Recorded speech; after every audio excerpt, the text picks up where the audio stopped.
Hey guys, good morning. Welcome to my live stream. Welcome to my gardening live stream, cactus live stream, plant live stream. I don't care, we do what we want. I'm filming 2 time lapses right now in my kitchen. Yeah, and that's great. And if you want to do something else, we're doing something else. And I enjoy that. We're very versatile with the channel. Yeah, so thank you for being here. Have a lot of good stuff today, a lot of flowers. This is going to be a great live stream, and I'm proud to do it, you know, proud to host that live stream. So yeah, just wanted to have a little chat for the intro. I want to report today, have a few seedlings that I want to report, and we have a lot of flowers. We will pollinate a few flowers here and there. We will collect pollen. Unfortunately, I only have the short tripod, so everything that I'm recording will be like this. I will talk down, but I'll do my best. So thank you for being here, everyone. We are going to have a great day today. Thank you. Had to get me my cane because I can barely move in the left leg. So yeah, had a few tick bites. Hey, good morning. Welcome to the live stream. Thank you for being here. We have a lot of flowers today. Will be great. I also have coconut fiber. I brought new pots. So I will show you everything once we're settled in. But thank you for being here. I appreciate it. Yeah, let me turn this thing around and then we discuss what's going on, okay? What we're doing today. Yeah, so this one here I wanted to show. So this is a plant that I had repotted recently, like yesterday, I believe. And this is one of the hybrids by Moon Unit Botanica. And I want to preserve it. I want to make sure I'm not losing it. I have a few different sisters from this hybrid, from this cross. And we will put them together in this pot here. Nothing but this one cross. These are all relatively small, and this way I can keep them together and I can give them a little chance at growing a little deeper. I'm out of pots, so that's the only thing I can do right now. I'm out of pots for the bigger ones, you know. We could settle these in maybe in something like this. You know, this could be something that we could do. But I consider to put at least one in the pot with it because I don't think it will need so much space anytime soon. Eventually we can repot that thing. Yeah, and look at it. This is a cross between a columnar mother and a Pseudolobivia as father, a plant like Echinopsis obrepanda. Yeah, and it has these nice long spines, really good hybrid. I've even seen people name them. Don't want to get involved there, but yeah. What's going on? Is there a tiny spider living in there? Oh, come on, man. I'm trying to see if there's a legitimate spider in there, or if this is just an empty spider web. Really can't tell. We will see. But this is something that should get in a bigger pot. The other one too. The other one doesn't belong to it, and we will repot that one too. Then I have this Echinopsis. Yeah, all of them have a small pot. It's a small seedling, you know. I talked about this earlier. Like in the last days, I've had a few people come in and just be negative. I'm not having that. I really don't have it because, like, we've been repotting the last 2 or 3 weeks, you know. Everything that I can repot, I will repot. But small pots, back and forth, the plants look great, you know. They're full of flowers. Everything is healthy. When you are working with small greenhouses, you have no other choice than to kind of find a compromise. I don't have the space to put everything in the biggest pot, and I couldn't afford it. Like, I've bought 10 pots. They were like $60. I've bought soil. you know, like all that stuff, it just adds up. Yeah, you were totally not negative, and you are insulting me, you know. That's the kind of stuff um that you have to experience today on social media. You guys go somewhere and try to just be negative and just try to pull someone down, you know. This is such a positive kind of live stream. We've been discussing flowers and all, but the last few days there's constantly something that wasn't okay, you know. And I was just picking up on it again.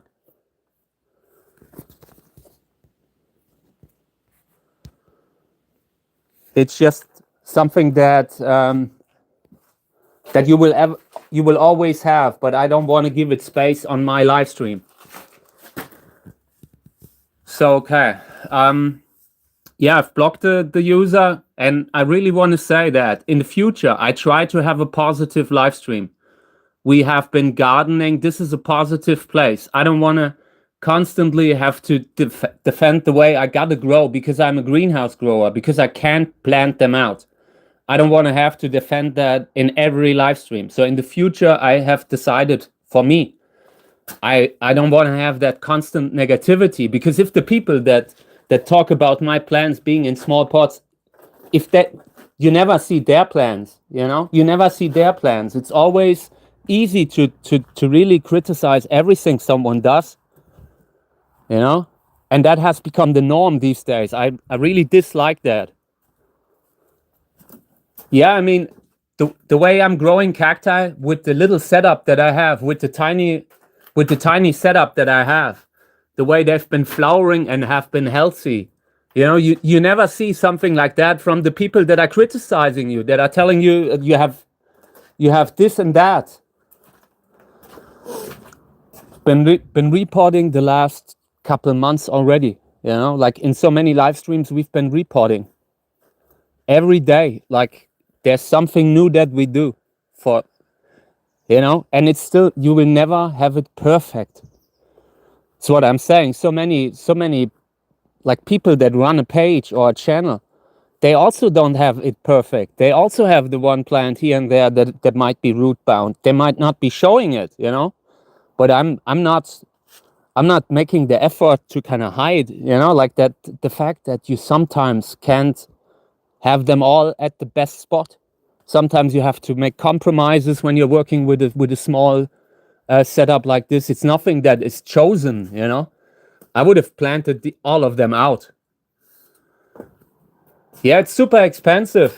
Like in the last, just the stuff that we have reported in the last maybe couple of weeks has cost something like $150. Coconut fiber, the pots, and I gotta buy them again. I mean, I'm just saying, I'm doing what I can, and I'm really like, life is so tough for me right now. The fact that the cacti look the way they do, I'm super happy. I look at the cacti and I see healthy plants everywhere. There are plants that I would love to single out. Yeah, absolutely. We will report a lot of the bigger ones now in the next 2 or 3 weeks. Stuff like this, you know, that I want to see, where I really want to see flowers. But yeah, I mean, it is what it is. It is what it is.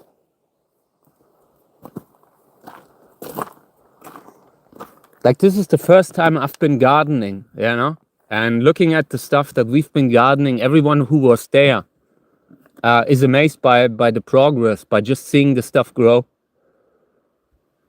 Yeah, and the more, like, once you reach a bigger audience, you reach that outside audience, you also have the people that haven't been here when these plants were planted, or, you know, they have absolutely no regard for like the growth that happened, you know. It's just, it's not everything about judging, you know, and that's what has really frustrated me this week. Thank you. I know. That's why I have decided, like, I had already decided a few days ago that I'm not having that constant negativity anymore. I'm not having it, because I'm working, you know, and I'm honest about that. Everything has limitations. that when you are doing what I have a lot of plants. I could just dump them. I could just put them on the compost bin, but they are plants from other breeders that I greatly respect, that where I want to do justice, you know, where I want to keep the plants and get them to flower. So because a lot of those breeders have given me plants, you know, like seeds or stuff like that. You always gotta repay the favor by growing a bunch. But yeah, like this year we have to sort out like never before because of the gardening, because I want to do more gardening. I don't need to have so many cacti, you know. I don't need to have like when the more cacti you have, the higher the chance that there's a bunch in the back that are maybe root bound, top heavy, whatever, you know. Like the more you have, the higher the risk that this will happen with a greenhouse. I have a lot of plants that I just have for demonstration, and they are healthy. You know, it's not that. They just have to grow in smaller pots because otherwise they would not be mobile anymore for me with my muscle problems. Hey, good morning, Per. Great to see you. Hope everything's okay. Yeah, I've just wanted to clean the air. I've been in the last days. I've noticed a little negativity that was happening in the live stream. Like, you know, like this morning it was, I don't know, small pot, you know, like that kind of stuff. And I wasn't even. It's not that I was incredibly insulted by that. I just tried to keep the place a little positive, you know, because otherwise, like, I don't want to come here and be like, you know, where people criticize you, where people critique your work, like, you know, like you're some sort of a gardening robot, you know, that just has to entertain. You know, this is a garden. This is a private garden. Some of them, we lost some that's where was out of space, you know. So now one plant after the other, we will get out, have to read the labels, have to see which ones are the good ones, trying to propagate what I can, but I have limits. And you know, when you see these reaction that you have, that you only have because you don't want to take the easy route. Like most other breeders, they are having a compost bin and everything goes through there, you know. And I hate that. I hate doing that. But this year I think we need to. Like there were always, when people posted about what they throw away, there are always these big posts, you know, like these arguments, heated discussions because someone had posted a trash can with like 100 plants in it. But that's just what you have to do, unless you will always have the plants that are somewhere in the darker spots, and they will not look so good compared to the ones that have the good spots, you know. Always got to sort out, and this year we will probably do that, put them on the compost too. Hey, good morning. Welcome to the live stream. Thank you for being here.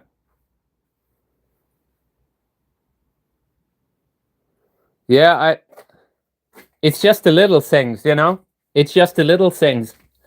I mean, what I have here is way too big. Like the whole the whole piece of land is too big. I would love to have everything nice and manageable, but it's not like that, you know. Like this was cut back in last winter, like in like not last year, like in December. This was all cut back in December. Now it's back, you know. It's just a very hard to manage something of this size. And usually it was planned that I'm just doing the cactus stuff and nothing else, you know. But life came different. So it is like that sometimes. I don't care. I'm happy, you know. We will put the big ones, the tall ones in this greenhouse, like here and here. And then they will then you have them at one level, you know. Like I like when I have plants that have a similar size. The smaller ones we will try to move in the other greenhouse. Yeah, I consider it, honestly.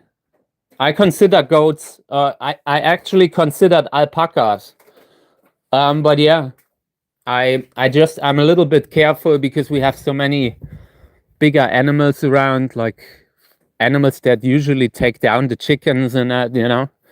Like I have foxes and martens in the garden. and I don't want to lose anything, you know, like any living thing that I get. If I lose it, I get overly attached to them, you know. I would really sit there and cry if something happened to one of the animals that we would be getting. Oh, we need to water this. This is the basil. We need to water that. But yeah, thank you. I consider it. Like I always considered getting goats, but my ex-wife hated them. My ex-wife had a personal hatred for goats. I think the story was that she was once attacked by one in one of these, you know, like these little, I don't know, where you could feed them, you know, where you can feed the goats, and one of them seems to have been a little aggressive to her, so she always hated them, and it was never an option. But now things are a little different. Oh, what's that? This is snail. Come on, go out of the way.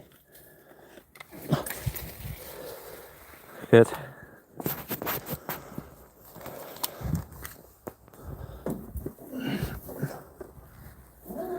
So, okay. Yeah, of course it's tangled again.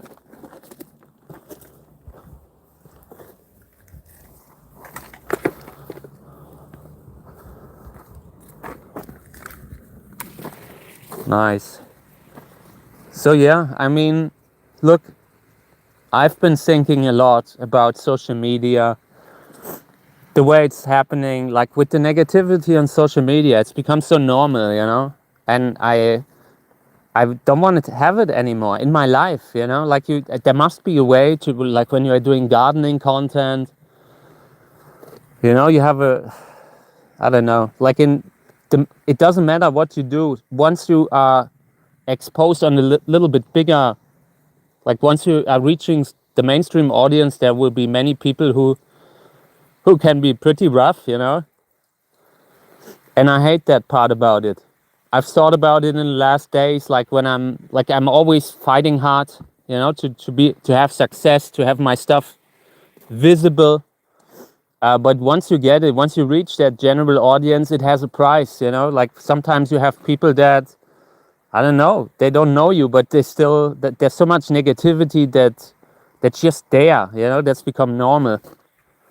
It's unbelievable. I can't take it anymore.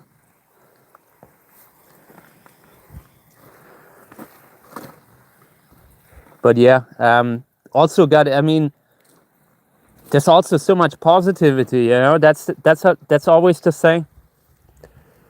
I love the internet because of most of the experiences that I make right now are positive. I just hope it stays like that, you know. So, and this is one of the plans that I wanted to report. This is one of the plants that we will get into a big pot, maybe 40 centimeters pot, and then I try to get this one to flower. I don't know. It's you know, it's not even in the hobby in particular. It's everywhere right now. I feel like it has become too normal to just tolerate hateful voices or negative. I mean, legitimate criticism is not negativity. And when I say that, I don't mean that, you know. I really mean just negativity. Just people like using the internet to actually tear others a little down, you know. Like yesterday, I've read about the stuff like from Daryl Sheets, from the Storage Wars, you know, all that stuff. There's a lot going on these days on social media, and yeah, I don't like that it is like that. So and we always create the space that we like when you are moderating a forum, when you are kind of running a page, you kind of decide what you do with it, you know, by the kind of stuff that you allow, that you tolerate, you know. And yeah, I just told myself I want to be a little bit more, I don't know, I don't want to have to when you're doing something like that, you will never make it right for everyone, you know. And there's often a little bit truth to that kind of stuff, like pot size. It's not that I wouldn't love to report them all. It's just sometimes you have the limitations, like you can't, I'm buying like 10 pots a month, then I'm repotting, then I'm earning a little money again, then I'm buying 10 more pots. You know, it's a little bit like that, and I can't have that all the time where you gotta apologize for that. You know, I mean, unfortunately, right now, a lot of the stuff that I get has become more and more expensive over the years. Like right now, last 2 or 3 years, I can never buy everything I need. I always got to earn a little money, buy the equipment, then earn a little money again. You know, like when it's used up. It is what it is.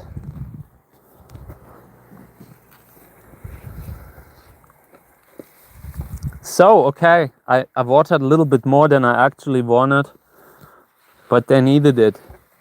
It's going to be another hot day today, really hot. Thinking 35 maybe, the way it feels right now.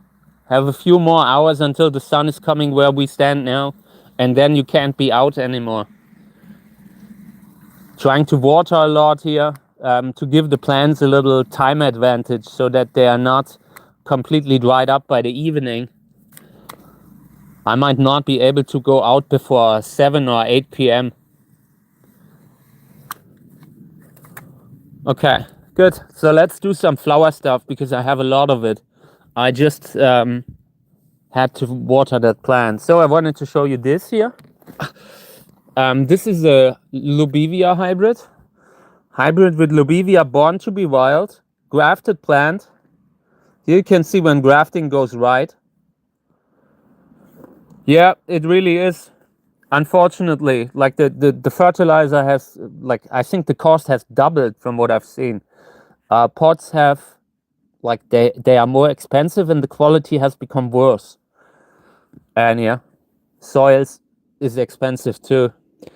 This one here, born to be wild hybrid, but unfortunately not really much of the orange that I would have wanted to have in. You can see that orange, you know, like faint. It's glowing a little orange. It's nice. I like it. And this is going to be, I'm sure it's great as a parent when you're pollinating. So I wanna definitely pollinate the two flowers. There you can see it. You can really sense that the orange from Born to be Wild could have been coming through. I'm sure some of the sister plants from this cross might have more orange. So, by the way, check this out. This Echinopsis has also flowered today. Yeah, I mean, with Echinopsis, I'm not really, like, I don't love them, to be honest. I'm not really loving the flowers of Echinopsis compared to Trichocereus. They are just like the shape of the petals. I don't like the shape so much compared to the shape that I see on Trichocereus or on even Zoerensia, you know. Long flower tube is something that I'm not a fan of, especially not because it's sometimes when you're making a hybrid cross, this thing can become unstable. So yeah, in this case the flower is nice. This has a good color. We could even use that as fodder on a columnar cactus, big one, you know. I think I don't have one open yet. They are opening tomorrow, but we could get a little pollen from this.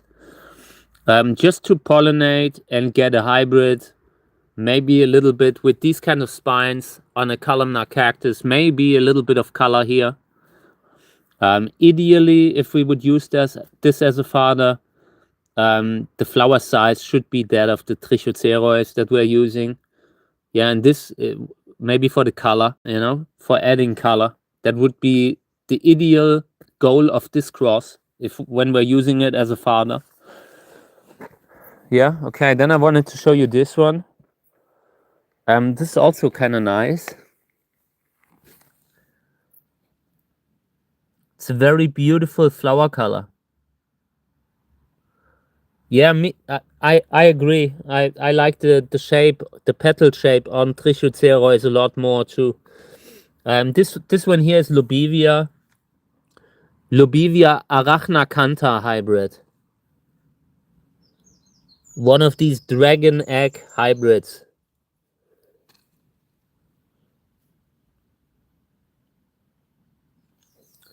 We could use that as a fodder on this yellow one here. Maybe something else. We will see. But there will be some pollen that we will collect later. Definitely of this one for a columnar. Maybe of this one. I'm not sure. Like with Lobevia, I like Lobevia, but I don't want it to become like, I don't want to have too many of them. So I'm trying to only make the best kind of crosses when I can. I'm not sure if I would even sow something out from this flower here, you know? So it would have to have a good father to make this an amazing cross. And I will try to find something that is, you know, that can really improve this. This could improve it, in my opinion, like the fading. Combining that fading with this here could really work. You have that throat there, that golden throat. If you can get that somehow into this one, that could be good. So that is one probably where I would pollinate this one here with the pollen of this. And the other one, we would see. Maybe we are using something that is a little bit more distant, you know, like a white cross, like distant. Check it out. This is kind of nice. Yeah, they like the water. So let me show you the rest here.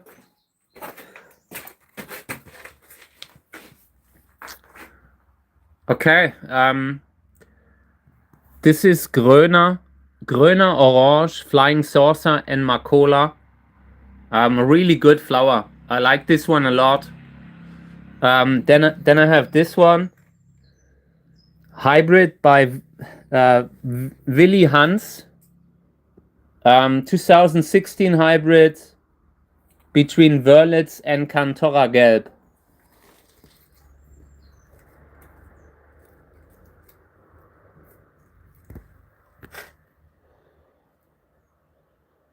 Yeah, this is really good. I like it. This is the classic Wörlitz color. And when you're working with the hybrid, like when we're using this and we are planting seeds from this plant, this is the kind of flower color that will often come through again. And yeah, so in general, you would want to avoid this kind of a flower color if you are growing from seeds, because this is one of the examples where Wörlitz has been mostly dominant. You know, you have that strong color that comes through from time to time. Like if I would have to guess, if you're growing maybe 100 seedlings from Wörlitz Cantora, from this one, you might have maybe 70% that come out like this. And then you have maybe 10% that come out like pink stripes, you know? Or maybe even just 5%. But this is one of the flower colors that will be very dominant, that will come through very often, you know? Will come through on a regular basis. So, but I have it because it's also useful. In my opinion, these are often equally useful as Wörlitz itself. If the flower color is relatively similar, you might still be able to get something amazing from it. Okay, this one I want to report.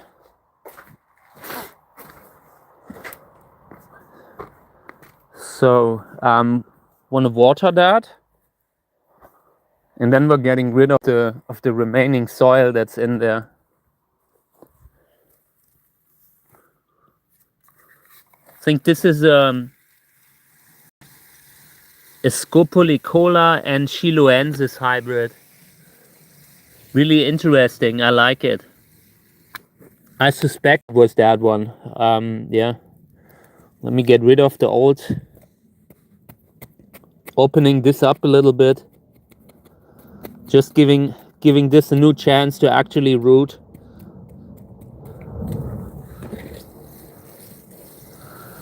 And then it will come in coconut fiber. This is the kind of plant, like it's very dehydrated here. The root is just not big, just not healthy. It didn't have a lot of room in the old pot. So now we're putting it in something much bigger. I'm sure next year the plant will look great again. Thank you. This is really, I like it too. I think that, and I'm not entirely sure if it's that one, but I suspect it's that one because that one looked like that. And if it's the one, it's a hybrid by Gus Freeman. I've gotten a few seeds from Gus. Not all of them made it. At one point, I was just running out of space and kind of like sorted out the ones that just looked like the mother, you know, where the cross was mostly coming out after one parent. But there was some really good ones in between. So yeah. Okay. Not much root here. This is the root of the problem. So, let me get something here. This is good. This is nice. This is what I want.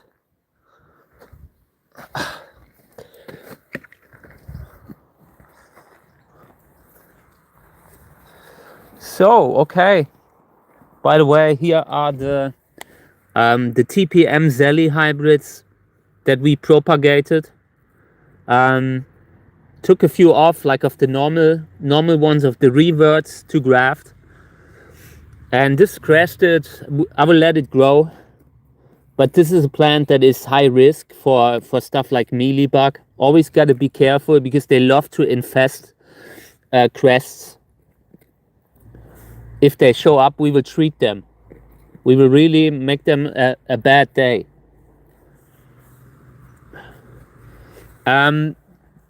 Do you just use straight coconut to start rooting? I usually do the rooting in stuff like pumice, like this here. But I will also do a little bit of rooting on coconut fiber. I just can't tell you how good it is compared to the other mediums that I've been using to root.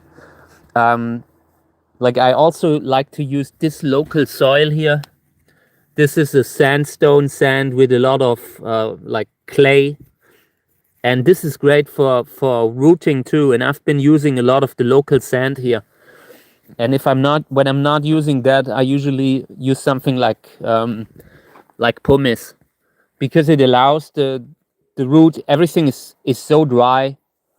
It dries up relatively quickly, but the plant can still take in a little bit of water from the pumice. That is a really good ability of the pumice. It's a good mineral. Okay. So yeah, these are 3 coconut bricks, by the way. Full container full of coconut here.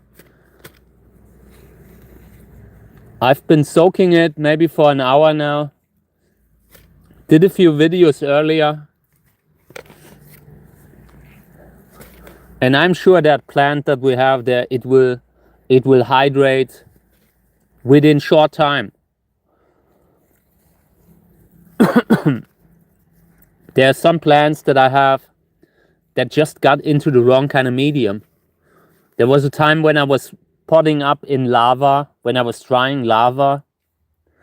Lava is also like a volcanic mineral, but it's not so good. Like if you compare it to pumice, pumice is much better, and lava I think is even cheaper. And there's a reason for that, you know. So I experimented with it because it was so cheap, and eventually I greatly regretted it. It was something that, like, no plant that was in that medium had flowered or done well. The ones that from time to time, in rare cases, 1 or 2 were putting out a flower, but they never really had the energy to actually grow a fruit, you know. That soil, the moment the water hit it, for one, it couldn't hold the water so well compared to pumice, and the water just ran through it right away. Then you had these very sharp fibers that are just a little bit harsh on the roots. So yeah, I will never use lava again as a medium. If I'm using it, like maybe as like 10% in the soil, but only if I really want to increase the drainage.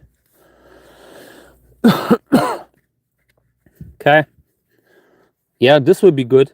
This is a graft, by the way. Grafted here and has grown into each other. Pretty good, like grown into. Okay, good.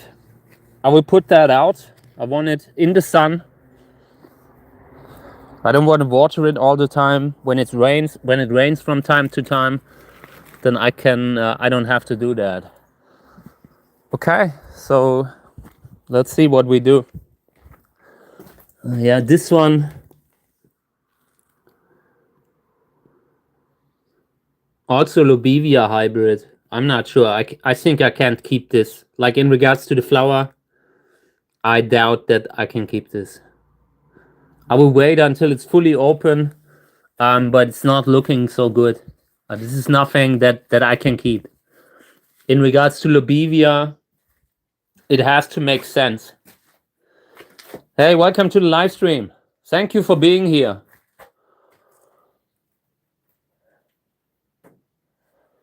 Yeah, I'm okay. Thank you. I'm in the middle of a flower flush, and I love that. I've been filming time lapse in the house, and there are quite a lot of flowers outside that we will have today, that we will discuss on the live stream. We're pollinating. I'm just trying to get out the glove, and then we're doing a little pollination. I have collected pollen from a plant in the house.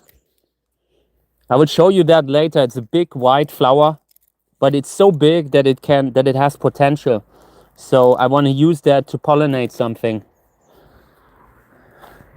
Thank you. So yesterday I had shown a super nice flower, but of course I broke it off again. And I just want to pollinate this here. Didn't pollinate it yesterday. So yeah, gives me time to do it now. This can still work. It still has potential to pollinate. The pollen tube is still there. So if the pollination is successful, maybe we are getting seeds. Yeah, and this is that one Imperialis hybrid. Telegonus and something else. Maybe Telegonus and Scopulicola, something like that. I'm not sure.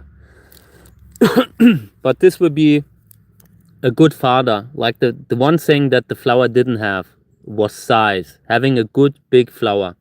And now with this one, pollinating it is really giving it a chance to actually have offspring with bigger flowers than this. The shape was great. Only thing that was needed was bigger size. Okay, I would say we are collecting a little bit of pollen from the Echinopsis here. And I need to move these. Tonight something walked through here. Tonight there was an animal in the garden and has made its way through. Oh, by the way, check these out. Maybe if the timing works out, we can do time lapse with them. I could bring these in the house, and that would make it a lot easier than when you're doing time lapse from a huge plant. If these would still be on the plant would be like 2 meters tall. So yeah, we could maybe film it like this, from this angle, something like that. Oh, that's great. Yeah, I like them. I like the band. Good band. I mean, very political, but I like what they do. I mean, can't tell if I'm 100% agree with everything they ever said, but yeah, I mean, amazing music too, you know, I like that. Very powerful voice. So yeah, let me water a little bit here again. Later this is going to be dry. Where's the small tripod? Then we're starting to collect a little pollen. Oh, here. Good. So, nice.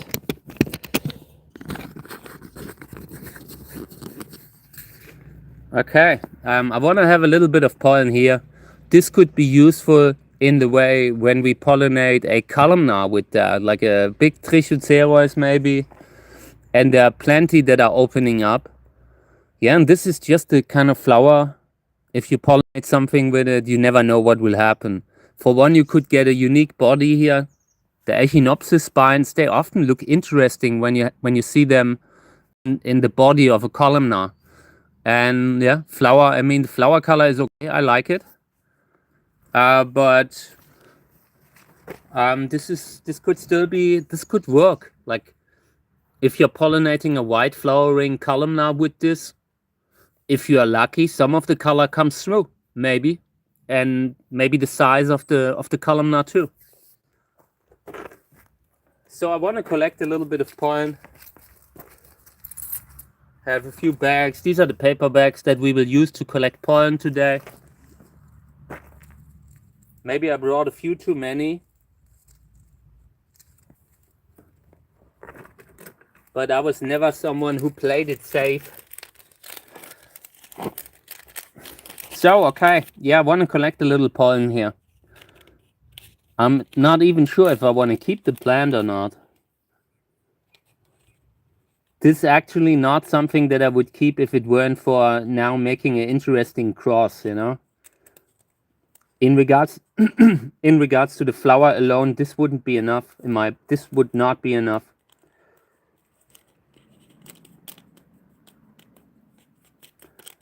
This kind of color, like, and especially with that size, the size is just not big enough. And that is one of the big disadvantages of the genus Echinopsis.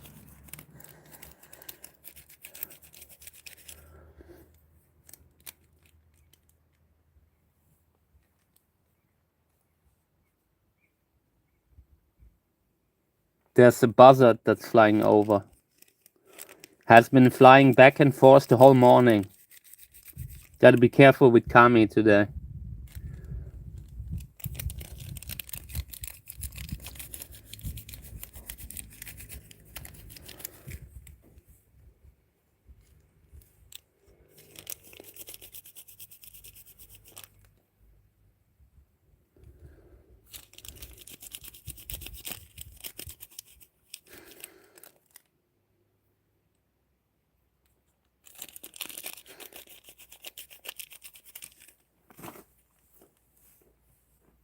I just need more space. I'm already looking forward when we can build something big here so I can work a little. Everything's crooked and goes up and down.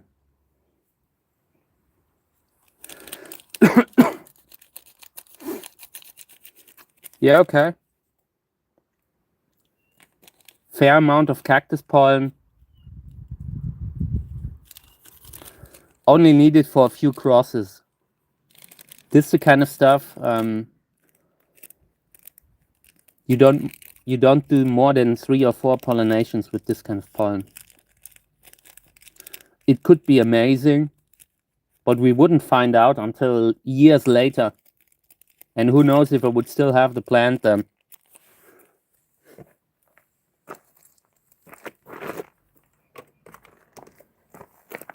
Okay.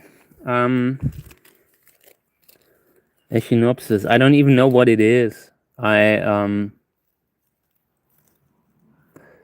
have one label in here, but that's the other plant. This could come from Cactus. Think these are the only Echinopsis seeds that I have planted. Like I said, I'm not that much into Echinopsis. I like them. They're interesting for breeding. But it's not like the flower size is just so small that I decided that's too much work to kind of start off with them. Later, you can use something incredibly big to kind of improve them. But I wouldn't want to, you know, like there are already a lot of plants that have a bigger flower that you could already use, you know.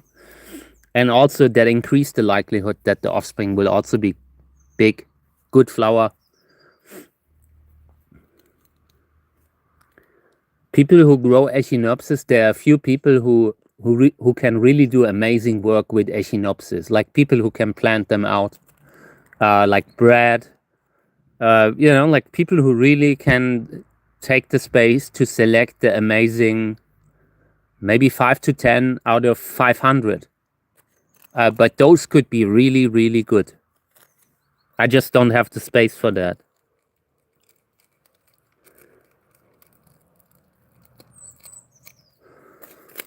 Okay. Yeah. Hey, good morning. Welcome to the live stream. Thank you for being here. So I'm gonna have a look at the other flowers of the columnar cacti, because I would love to pollinate this with something columnar maybe. Let's see. My leg is not working today. I've had a tick bite and it completely numbed the leg. So these will open later, but probably not fast enough. Yeah. Shame. If these had already been open, we could have used them as fodder. This one also opening in the evening. Also nice. But yeah, too late. I mean, this one here, check it out. This is great, right? Did I show it in the live stream already? This is a hybrid like between Gröner, Orange, Flying Saucer and Marcola. I think I have 3 sisters from this cross and they are all great. In this case, we will take a few cuttings. Want to take cuttings here, and yeah, that's the plan for later, taking cuttings. We have to take quite a lot of cuttings in the next days, because I don't want to have, like, it takes a while for them to callus, and got to make sure that they have enough time to callus. Oh, this needs to come out here. This is a sunburn. Not good. This is bad. Like, I only wanted to repot it, wanted to put it somewhere in between repotting it. Oh man, this should not have happened. Sun was aggressive again. Okay, so I will get the tripod and then we will pollinate something.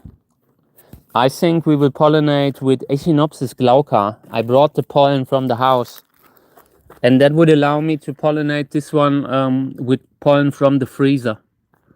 It's not fresh, but it's as good as it gets, you know? Yeah, I mean, this one, definitely unique color. Yeah, so we could pollinate it with glauca.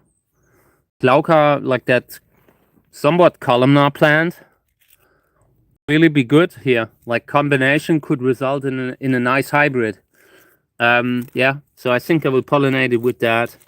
I could also use teleflora, have a little teleflora pollen. Yeah, I understand. Like, with Echinopsis, the good parts are that the plants are small. You do not need a lot of space. You can just you can have like 200 plants on a relatively small shelf, and that's the good thing about them. You know, if you see that now, this kind of flower, if you have 200 of them, that's pretty good. And again, you don't need so much space. Like, I've seen when big like there was once a collection that I was really interested in buying, and so much came in tiny pots, you know, like, and there were older plants, really older plants. Even the big Echinopsis don't get so huge, and that makes it good for breeding. You don't need to wait so long until you see the flower. Yeah, but on the other hand, I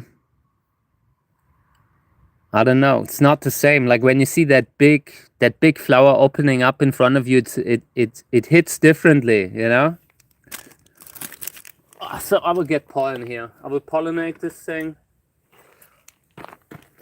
Pollinating with Echinopsis glauca.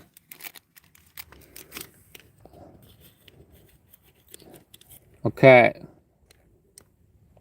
Then we will see. I will not pollinate with anything else.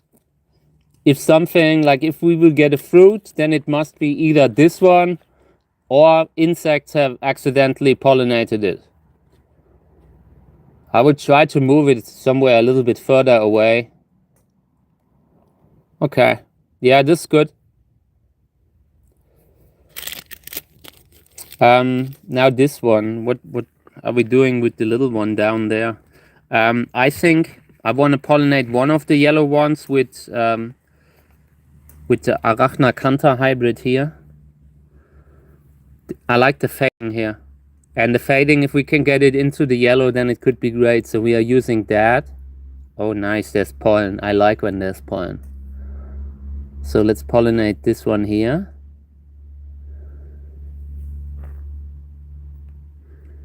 Yeah, it's really hard. I understand. The good thing is these days, like the more modern hybrids, they flower so early. You know, that's the good thing about them. They already flower a little bit faster than it used to be. I still have plants in my collection, and they have like 25 years sometimes until they flower. Like if you see a big Trichocereus candicans, like a Sörensia candicans, sometimes they take really long to flower if it's the botanical species.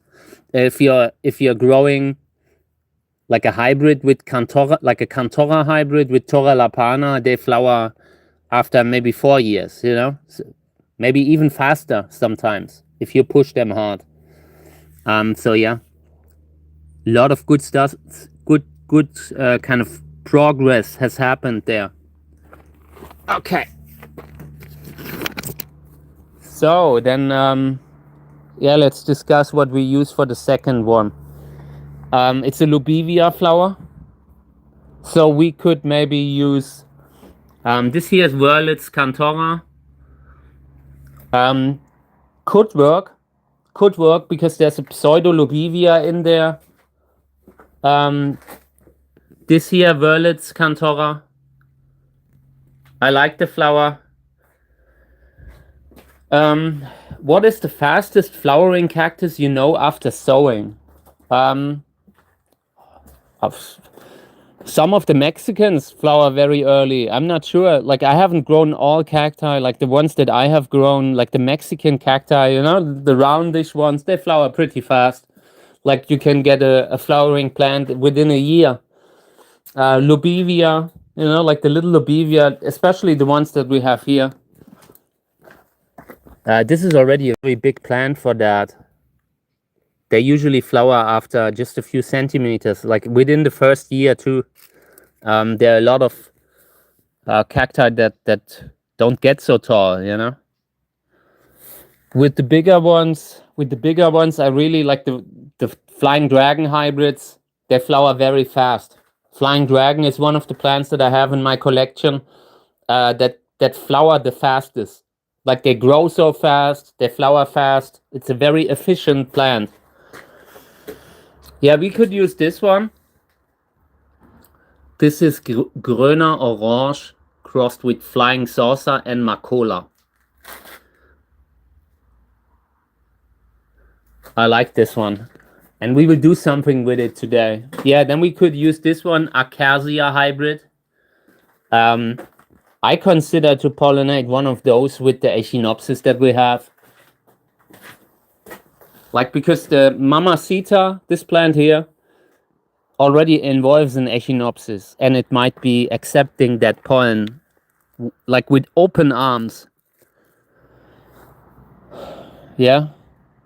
I don't know, we could also pollinate this one with this pollen here, you know. That would also be an option.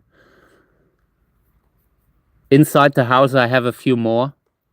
I have that big Imperialis hybrid, like the flowers are 24 or 23 centimeters big, like in diameter. We could use that. I wouldn't be able to show you how the plant looks like, but the flowers are huge.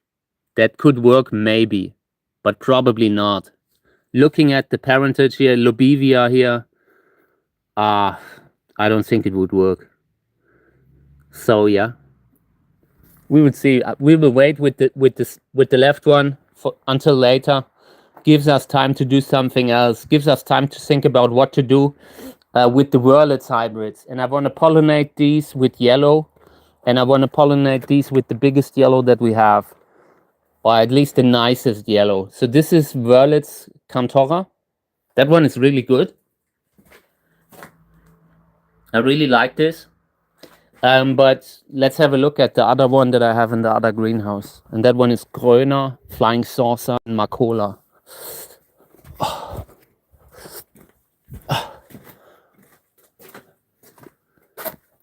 Yeah, I think this is the winner, right? I think this has to be the winner. If there's pollen, we will use it. Yeah, so that's it. That's how I always waste my brushes. That's how I always lose my brushes. Gotta get a new one.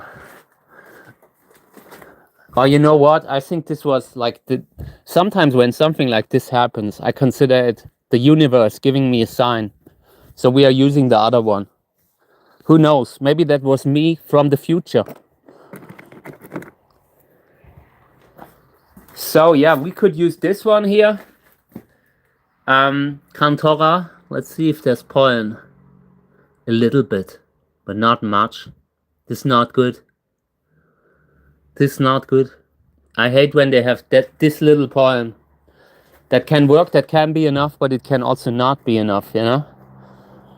Let's try a different one. Let's try the one here. I mean, this one I like the most.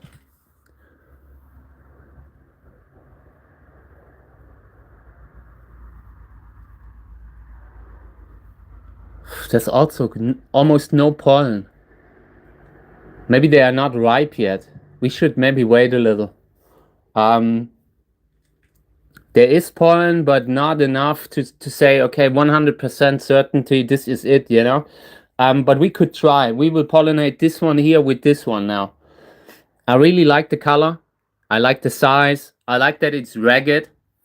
Yeah, and if you can get that into the Wurlitz color, who knows what will happen. This could be great. So let's try to do this. Pollinating a few times, and then we're doing the other one. With the Wurlitz hybrids, they will, like, when you grow them, you will have to sort out maybe 90%, maybe 70 to 90% of seedlings. Because they can come up like this again. But the ones that do not come up like this, they can come up like pink stripes, you know? Pink stripes really being one of the best hybrids that I have seen. With these kind of plants, you can always produce something like that. You just have to have a little luck. You have to be consistent. You have to grow the plants, the seedlings. Because like making the cross isn't enough. You also have to get them to a flowering plant again. Okay. Yeah, so this one here pollinated with Gröner, Orange, Flying Saucer, and Marcola. Let me get the tripod, then we will build a little label. I want to try keeping on top with the labels here. I don't want to ask myself what's the parents, you know? I don't want to be walking around in Jerry Springer asking who's the father of the crosses. So,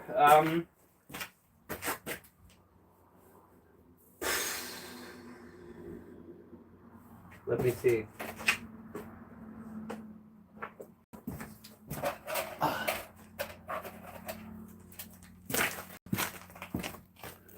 So, this is the mother of this one. Parents are Gröner, Orange, Flying Saucer, and Marcola.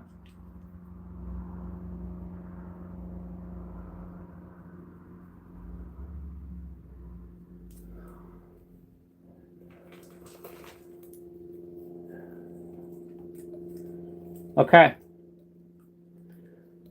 So now I'm not forgetting who we used here.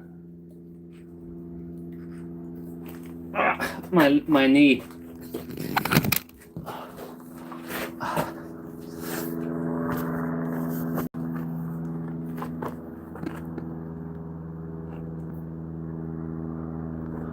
Every day we have planes flying over here. It's like on a regular basis when I'm seeing these take off and land, I always have to think of that Breaking Bad episode where, you know, like where he's in the, like, doing the pool and something from the plane is swimming around in the pool. That's what it will happen one day here. So now the other one, we could pollinate with the sister. Like, this is basically a sister of this one. So we could do F2. Should we do it? I don't know. Is it a good idea? Maybe. I mean, I haven't seen F2 from these. I'm sure someone has made it. I'm sure it has happened by accident. So maybe we should try. I don't know. I want to go into the other greenhouse to see if we have something more there, like other yellow maybe. But I think we have everything here. Oh, look at how the coconut fiber has come up. Crazy. This is a lot of medium that we now have.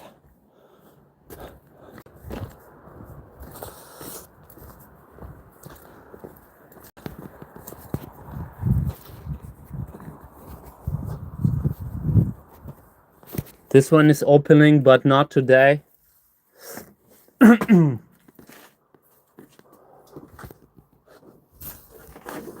No, nothing. These are opening also in the evening. Nothing we need here. Yeah, then let's pick one. Let's pick something for pollinating. I also have plants in the house, like in the time lapse, but I don't want to interrupt now. I don't want to mess the video up just so I can do the pollination. We will try to go into the F2 with the Wörlitz Cantora cross. So let's get some of this pollen here. Hey, take care. Wishing you a great day. Thank you for spending a little time with us here.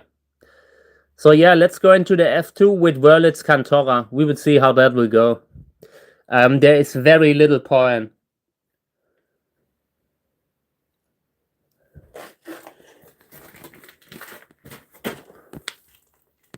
Okay.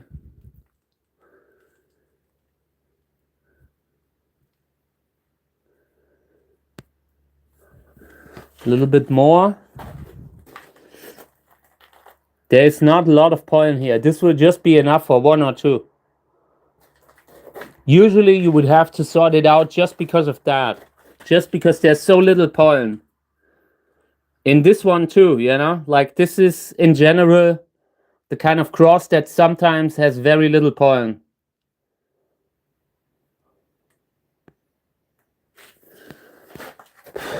It's already getting hot in here. Having Nelly sing the song in my ear. So yeah, so this flower here is F2, like Wörlitz Cantora F2. The hybrid cross is by Willy Hans. WH is the breeder's short code. Yeah, maybe we're lucky. Tomorrow, Bamboy is open. Tomorrow we could have used Bamboy, but yeah. What are you gonna do, right? I mean, you can't, sometimes everything works out the way you want and sometimes it doesn't. Who knows for what it's good for? Maybe it gives us a chance to film something else that we would otherwise miss. Okay, yeah.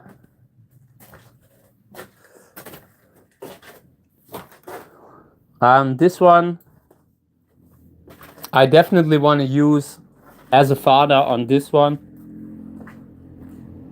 Getting a new brush here. And let me see. What's this, the cross here? I constantly drop stuff. I apologize. Cantora Orange, Cantora Gelb, Wörlitz from 2015. Schön saying behalten, meaning keep. Yeah, I mean, it's nice. If I can keep it this year, we have to see. This is one of the plants that where I'm still not sure if I should keep it or not. Size-wise, this is in middle ground, maybe 16, 17 centimeters. But could still be a good like a good mother if you pollinate it with the right father. But this is on the list of the plants that might have to go. If eventually there's not enough space, this is the kind of stuff that needs to go. I can only keep so many of these purplish kind of Wurlitz hybrids, before it gets repetitive. Also for myself, I like when I have a little bit of variability in the collection. Okay. So this Gröner Orange, Flying Saucer, and Macola.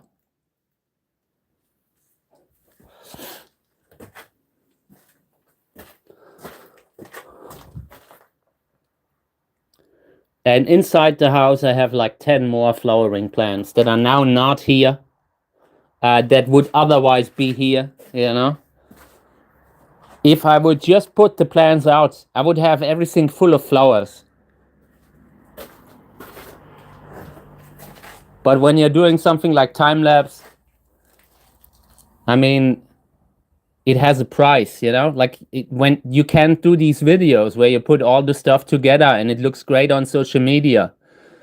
But then again, the time-lapse is something great too. So I always try to split it up. A few plans out and a few plans in the time-lapse. But now we can't use them in the crosses right now. I would have to go into the house. And I hate that. I don't want to let you wait. So we are probably using the stuff that I have here. Good. Oh, gotta go out of the greenhouse. It's too hot in there already. Like it's early morning, maybe 11, and it's already hot. So let's write another label for that other one there. For that Wurlitz Cantora F2. Oh.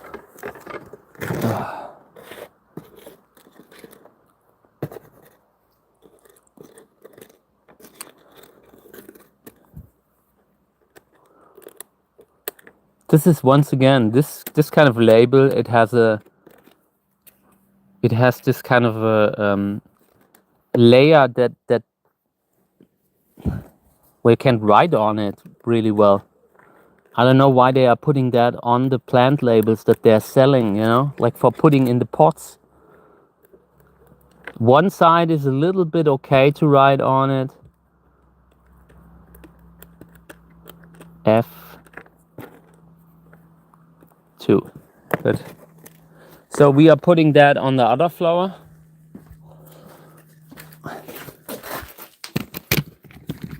Would be interesting. I mean, it might look a little bit more like Echinopsis toralapana. The cross that we are doing here, like that F2 cross, might be a bad idea. This might get worse in the F2. I can see that. But it's worth a try.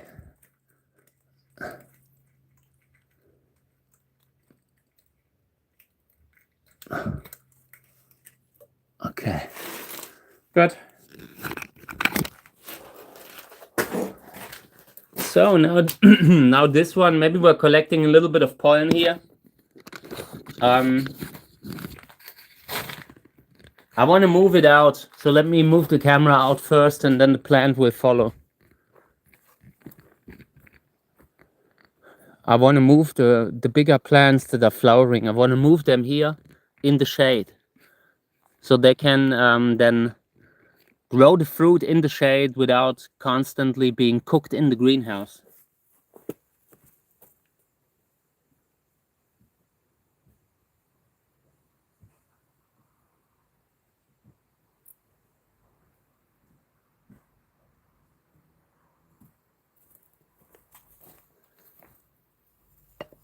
Okay.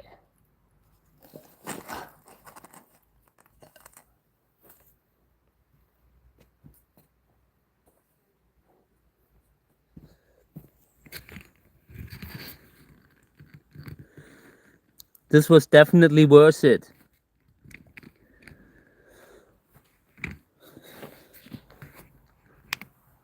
Acacia hybrid Mamacita. So I will get me a brush and I will get me a bag and then we will collect pollen here.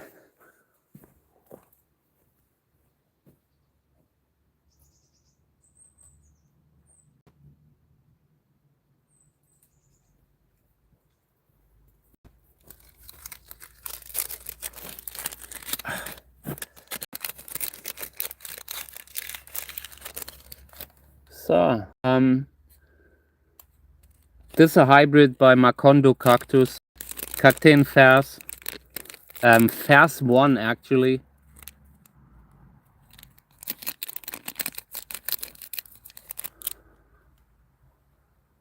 Really good work. And I'm glad that this hybrid exists because I've always maintained that my opinion that Otto Schulz, the Acacia hybrid, can be a good parent.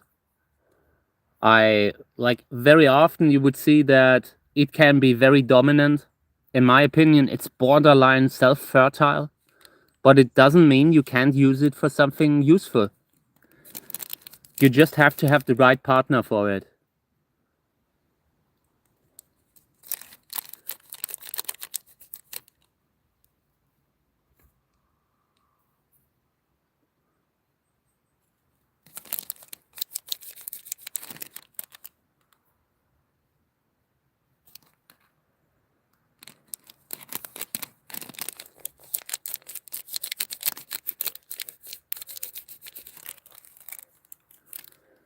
So, and we will use this pollen on a columnar cactus. We will pollinate columnar cactus with this kind of pollen, Mamacita. That will be our father. And yeah, this could have potential. This is the kind of stuff, who knows what kind of a freaky cactus we will get.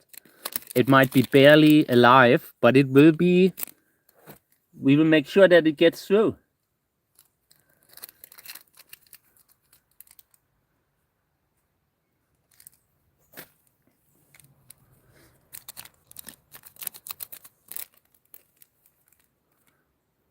From time to time, it's necessary to create a mutant here and there.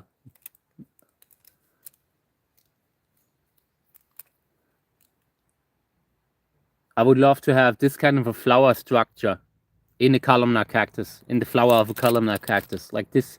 The way these petals here are wavy, you know, like,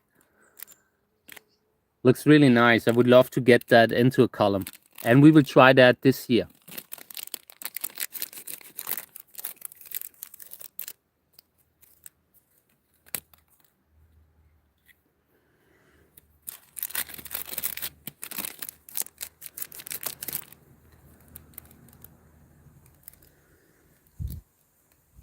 Hey Remo, welcome to the live stream. Also, welcome to everyone else. Thank you for being here. I appreciate it. We have a lot of good stuff today. I haven't even really repotted so much, you know, maybe a little bit. So many good flowers today. And tonight, Bamboy opens up in the house. That would be the one thing that I would try to use. Like if I have a default father for the next days, it will be Bamboy. The moment it opens up, I will try to collect pollen as much as I can. And this is also a good situation. This has a lot of pollen right now. Gives us a really good chance to actually have something later.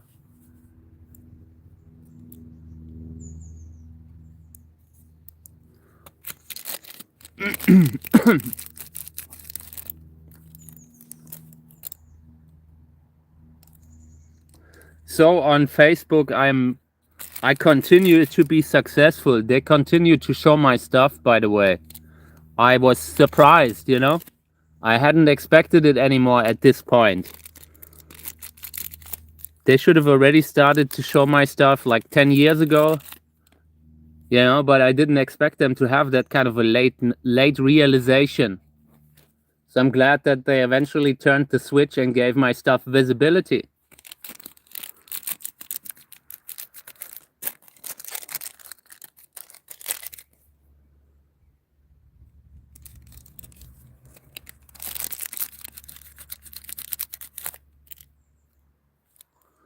Yeah, so let me tell you about what we will do with them here, with these two flowers. Let's talk through the option that we have, okay?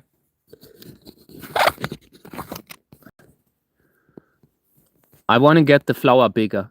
That is the main thing that I really want to do here, getting the flower bigger.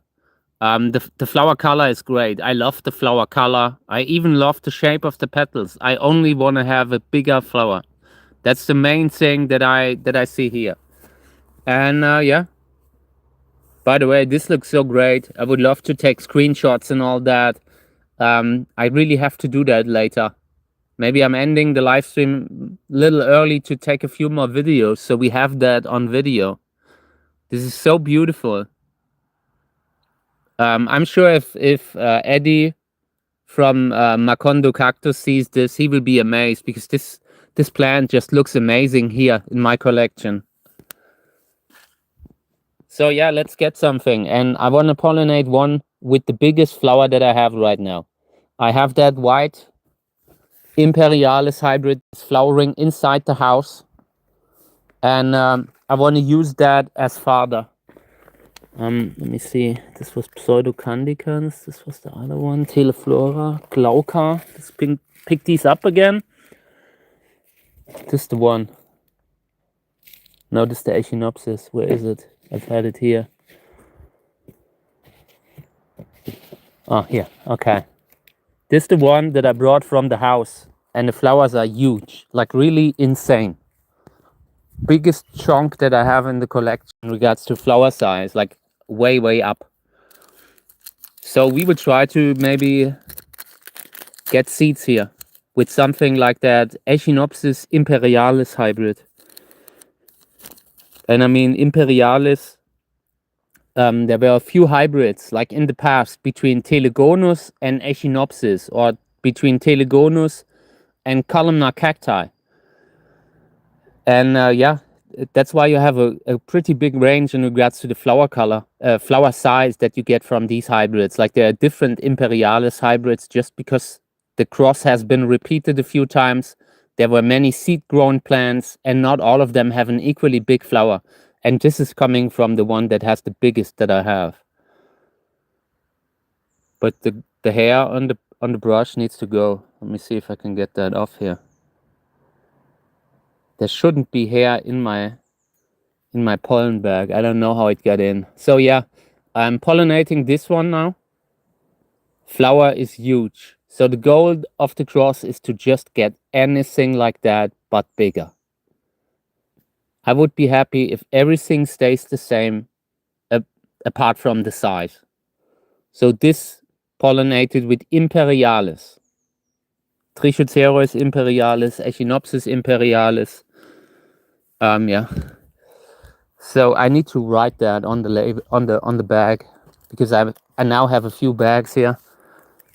By the way, what's this guy doing on my brush? Is it in love?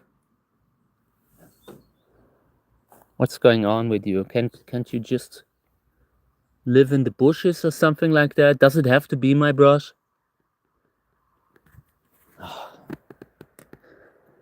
Okay, good. Imperialis. So okay, let's pollinate with it, because I want to use that. Yeah, so with this one here, Gröner, Flying Saucer, and Marcola. This is already very big. This is also one of the biggest flowers that I have. It could make sense to pollinate it with that big one, with the huge one that that we used in the other one too, like the Imperialis hybrid. Just talking about size, I have very few that have this size. And in this case, pairing it with something if both parents have a good size, maybe the offspring will can only come up big. So that's the idea. We could also pollinate with this here, like Wörlitz Cantora. And that could give us something like pink stripes. And there is no right or wrong with these kind of things. You can get an amazing hybrid either way. Which one will be the better one? You will have to find that out every time. Every cross is different. You're throwing the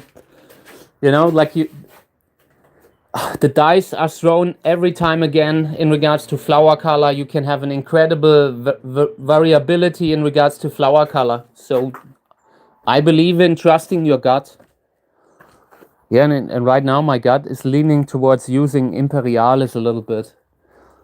I would love to pollinate it twice, Hey, good morning. Thank you. Yeah, I really like this one. This is a stunning color. Look at the contrast, intensity. This is really, really good. Yeah, I could pollinate that with something like Imperialis.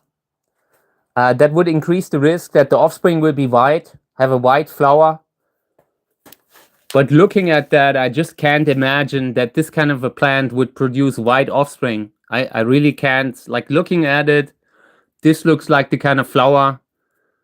Even if we pollinated with a white flowering father, I don't think it would necessarily be dominant. But it could certainly happen. Yeah. And again, if you're using this here, this is a good combination that could result in a beautiful color pattern like pink stripes. Would it happen always? No, probably not.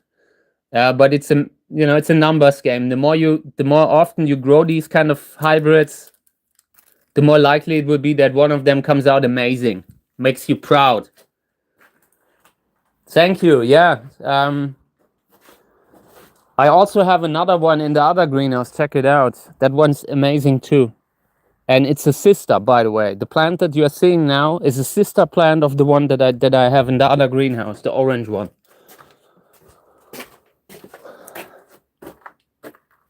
So this in yellow, same in yellow. Look at the size of this thing. It's really great. Amazed by this. Yeah, so in my opinion, we will definitely pollinate one of the Wörlitz hybrids with this here. So let me get a little pollen here, okay? I already wanted to use this for the other Wörlitz hybrid, but something happened. I lost the brush and I saw it as a sign. So yeah, we will pollinate. We could also do a F2 with the hybrids that I've just shown you. Like the orange one, this is a sister. We could also go into the F2 there.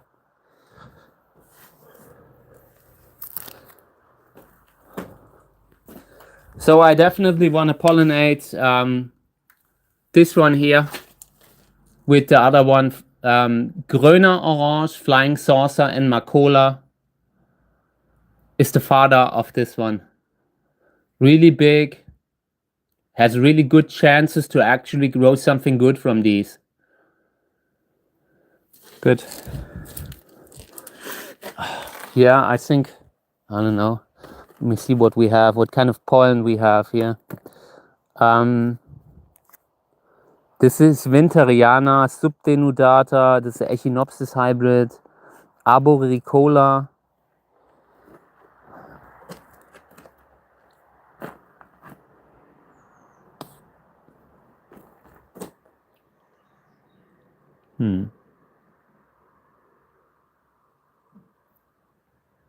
I think we are using Imperialis. I trust that hybrid a little bit.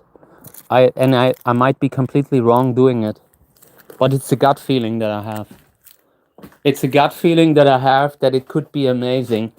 For one, because I like the body so much more than I like like if you look at these, this is the classic Cantora body, Candicans body, and the one that we're bringing in isn't like that, And I like when we're doing that, when you have something funky. So yeah, let me get a little here.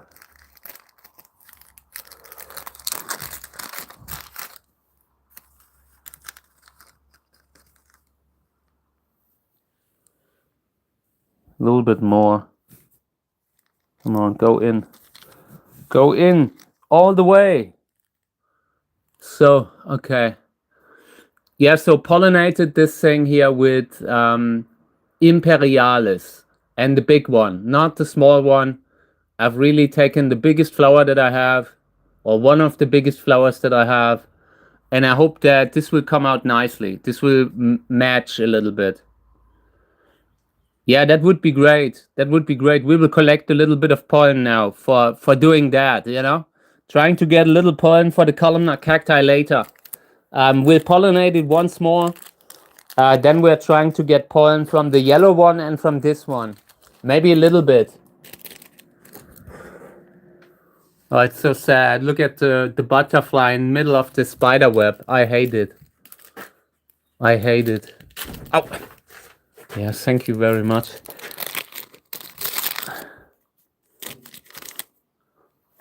The greenhouse knocked me.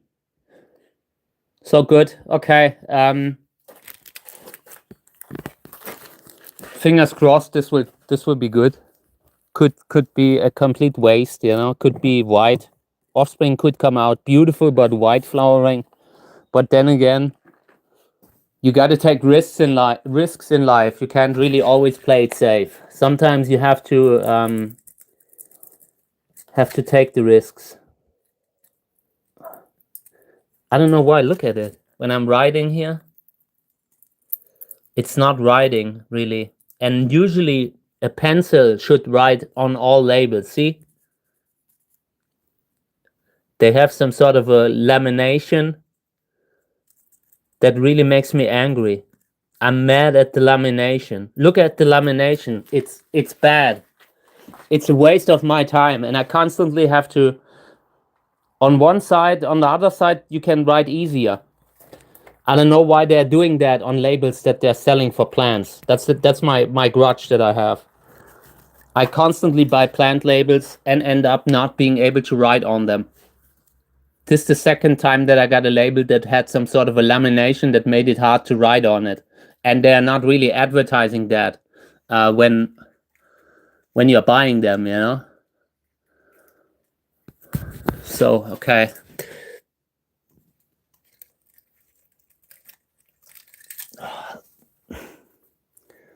I will put it on the tripod while I do this. This is just, I don't have the feeling in the hands for this kind of stuff without a tripod. Okay. Yeah, so this one was pollinated with Imperialis. What are we doing with the second one, by the way? We could use one of these, like the orange one, maybe. Gröner, Flying Saucer Macola, maybe here. Could also, if the cross takes, you have a big flower that pollinates it. We could use Glauca. I've done that cross before. I don't have fresh pollen, but from the freezer.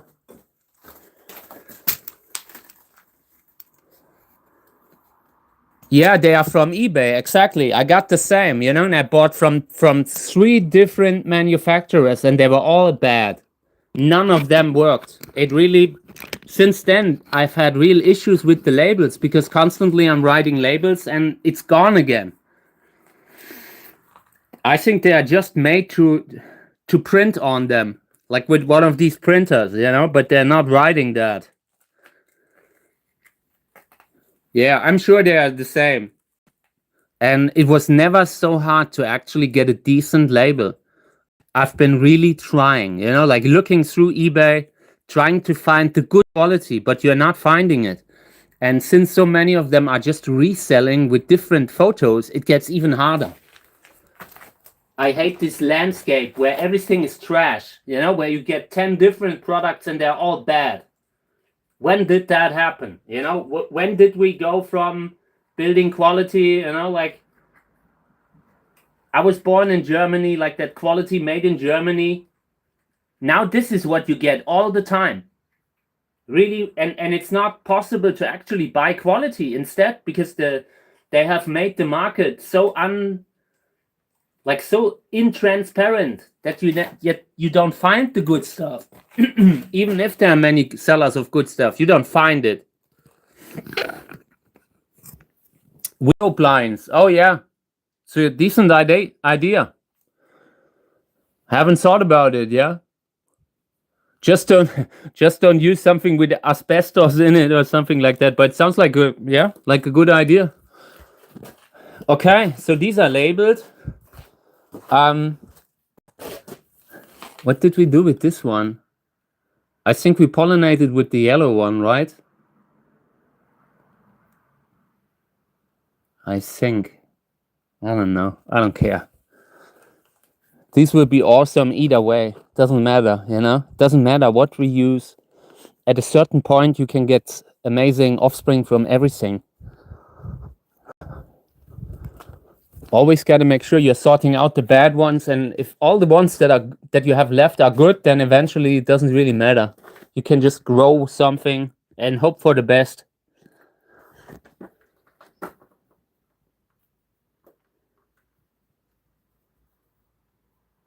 Oh yeah, the engraving, that's pretty good too. Yeah, I've seen a lot of the I'm not sure who it was, like Cactus Affinity, I think, having metal labels, and some of the Californian breeders having metal labels. So this one here, this is a hybrid with Charm Telegonus hybrid. Look at it. I mean, the flower size isn't big, but I like this kind of hybrid. I really like this. I like this for Verlitz hybrids and that kind of stuff. We will use that in the future.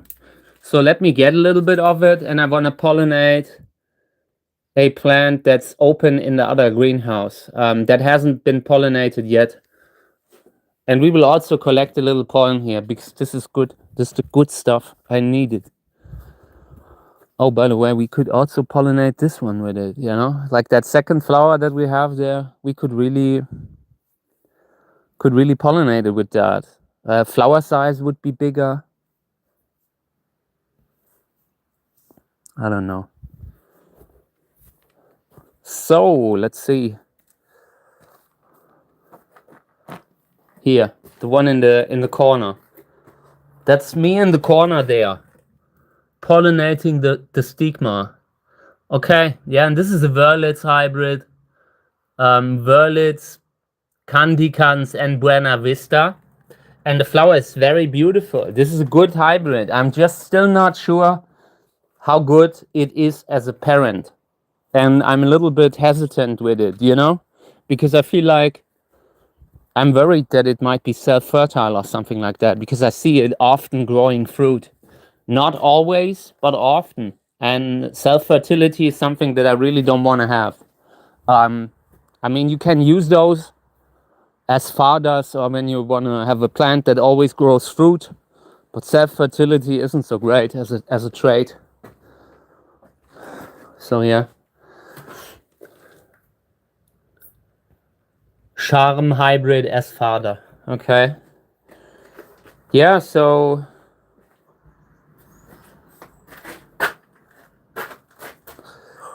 we could also go into the F2 here, like doing this here, using this as fodder here. We could use the orange, or we could use, no, I wouldn't use yellow on yellow, so the other one is out. Yeah. We could use Glauca. Bringing a columnar into that thing would also be good. Oh, by the way, check this out. We really have to have this one on the radar when it opens up. This is good. This is the king.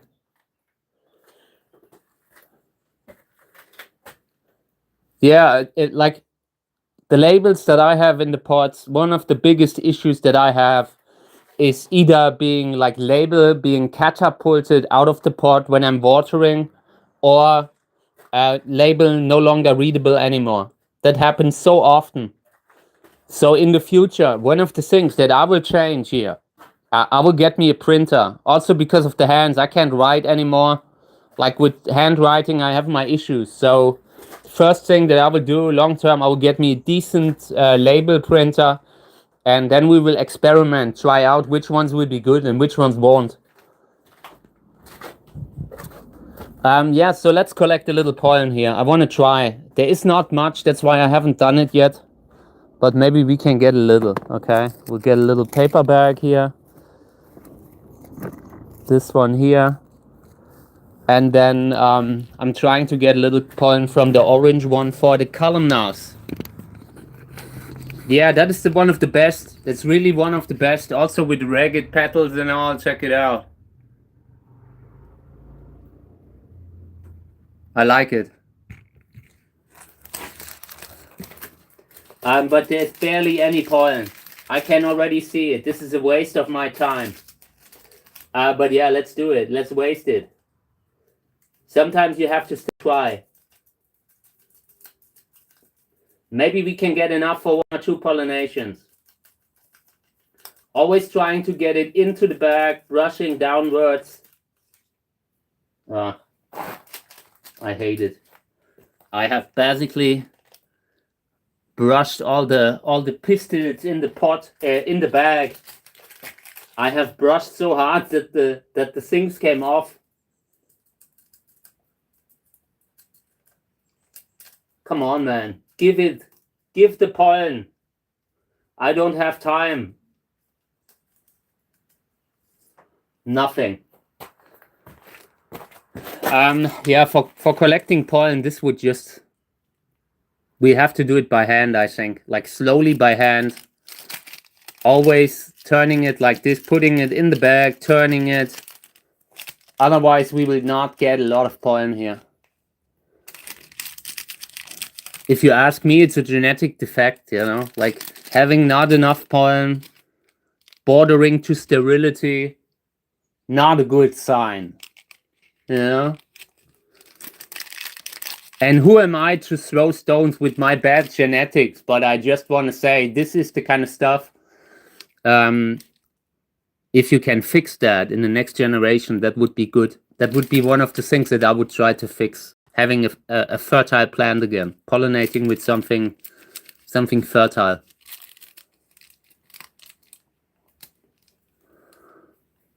Yeah, okay. And this one here needs to come in a big pot. We have to repot this one. So I will try, next time we have little, like bigger pots, maybe 35, 40 centimeter diameter, we will put that in one. Put it in coconut fiber over winter and let it go crazy, you know, like really crazy. This is the kind of plant, if you give it a lot of space in a pot, I'm sure it will flower abundantly. But I want to wait until the flower is gone. If this one doesn't grow into a fruit, we will repot it right away. We just have to try keeping track of it. Sometimes when the plant is flowering, you know, then you don't want to do something, you don't want to repot, you don't want to handle it. And once the flowering is over, you cannot forget what kind of a plant it was. That is the big problem that I often have. So we will have to try to keep an eye on it. Yeah, we will see if this thing sometimes it's really just like temporary, where they have a bad year and can grow enough pollen in that year from the heat. Like extremely hot temperatures can also lead to that, you know. So pollen production is a little bit also variable.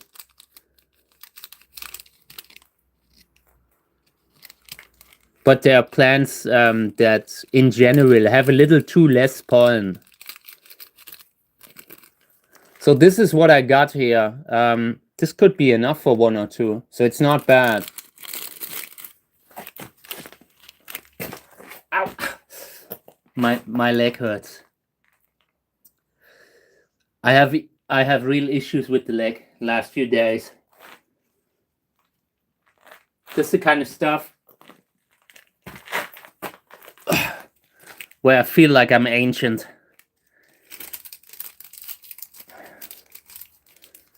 So, okay.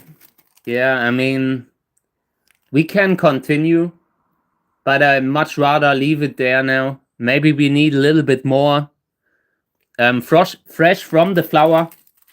So I will write something on the bag that we know which one it is. I would just say Gröner Flying Saucer Macola Ragged. I think that I will remember which one it was. Gröner Candy Cans Flying Saucer. Having a lot of problems with the handwriting. I'm only writing like I'm signing when I'm signing books, that kind of stuff, but that's it. Usually trying to avoid it. Good. So what will we do with that charm hybrid? Like if I had Bamboy open right now, I would use it for this. Like this would get Bamboy. Bamboy is opening right now, like in the middle of opening. We could use it maybe, but it would take a little longer. Means we would have to wait a little longer and hence have a higher chance that this one will fail. But maybe we should do it, you know? We could also pollinate with Wurlitz Cantora. You never know what will happen. It is a good cross. On a regular basis, you can get amazing offspring just from Wurlitz Cantora, especially when you're pairing it with yellow.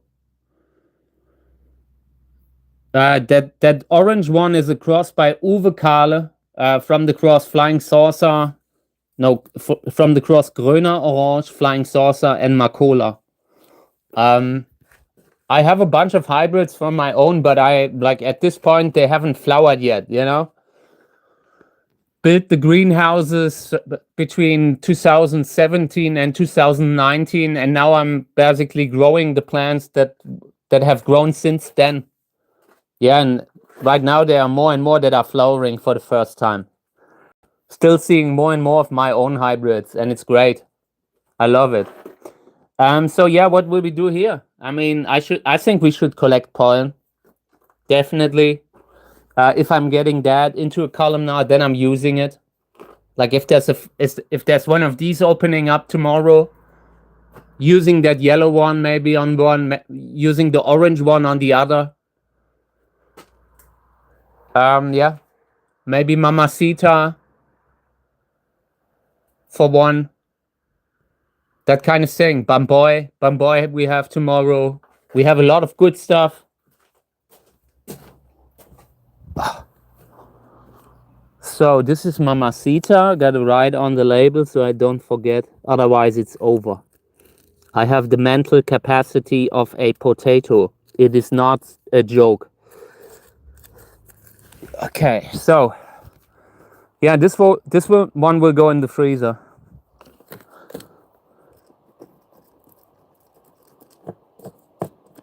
Mamacita. Okay. So we will pollinate the second Mamacita.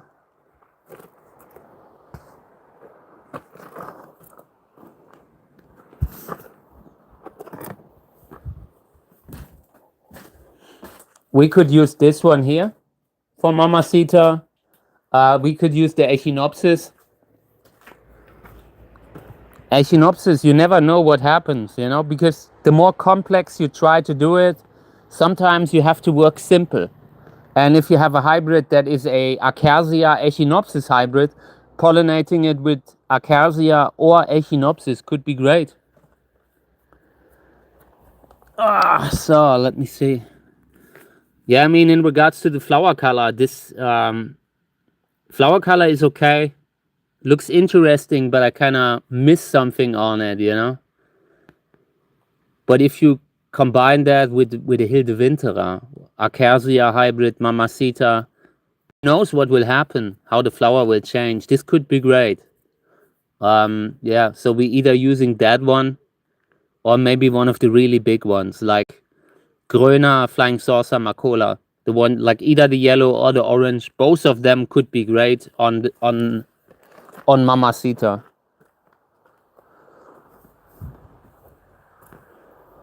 By the way, I need to show you this again.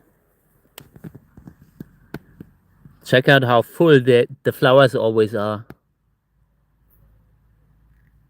I don't know what they're doing there, but it looks intense.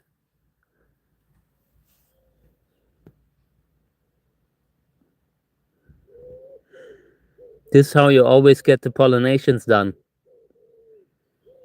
If you see how they are crawling around on the stigma and all that, this shows very well how they work in nature, how the pollinations happen.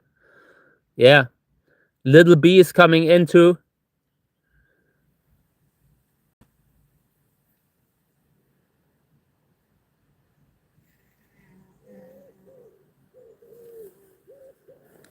I love that. I love that kind of stuff. When you see the living things.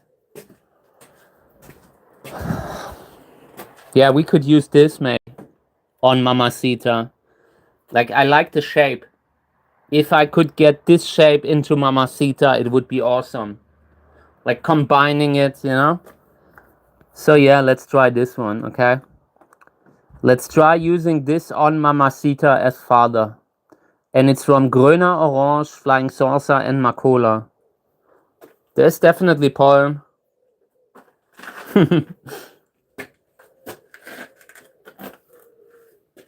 Yeah. These ones, these will also be good. This is a good plant. We should consider working with it when it opens up.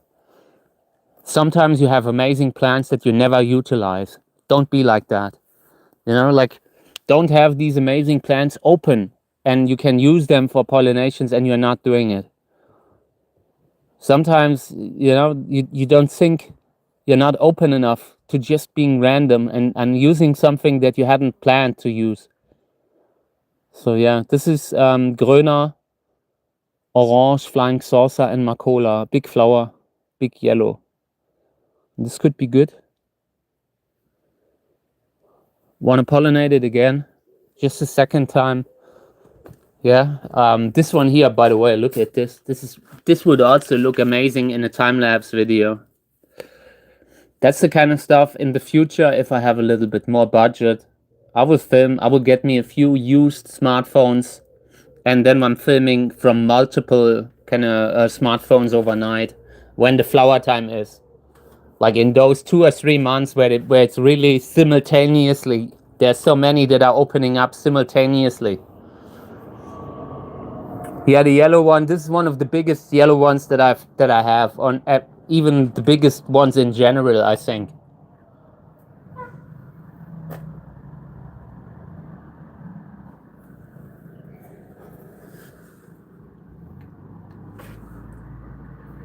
I really hope everything works with Bamboy.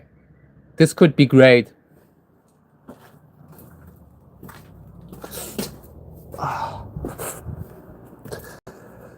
So let's pollinate it again.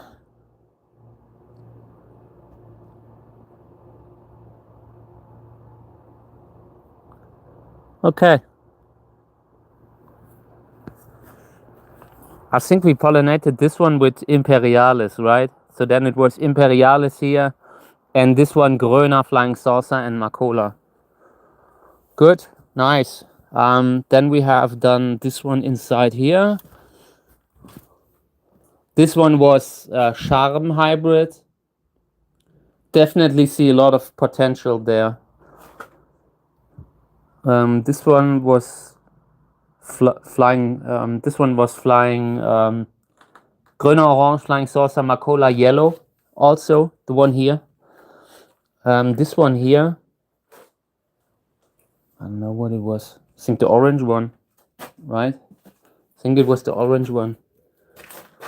Yeah, okay, good. So let's have a look at this one, by the way.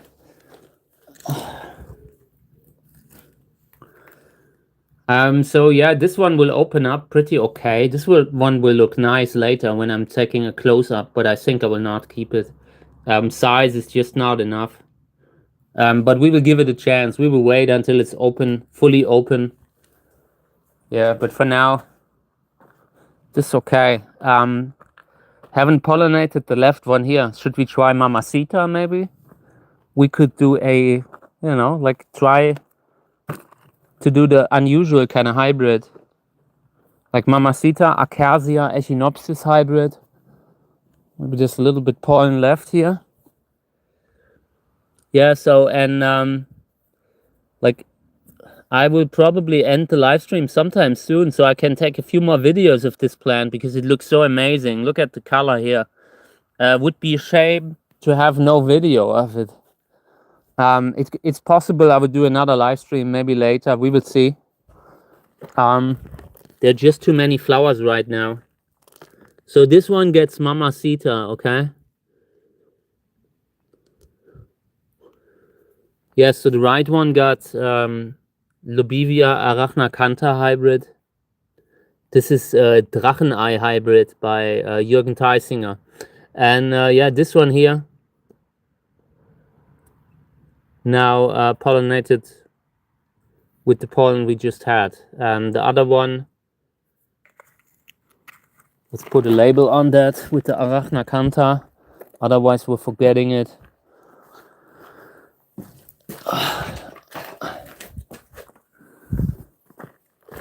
So, okay. Drachenei. Dragon egg is the name. Like in German, like Drachenei meaning, yeah, dragon egg. And it's these little Lobivia arachnacantha hybrids that are called like that. They have nice flowers. I like them. Jürgen Theisinger made so many different ones. Okay. And I have kept only a few.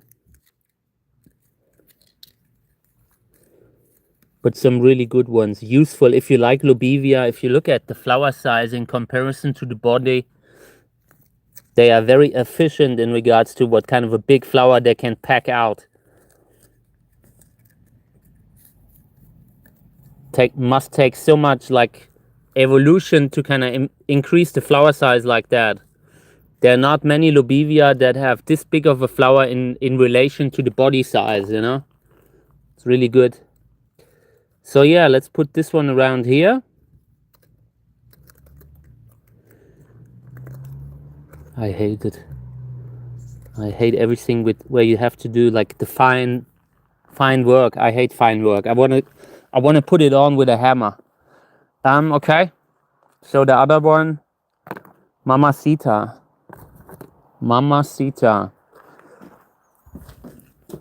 Could work, but has high chance for failure. But who cares, you know? That's a good thing when you can kind of, when you don't have to make the pollination. If it doesn't work, if the pollination doesn't succeed, I'm not going bankrupt like when I'm not depending on the seed sale.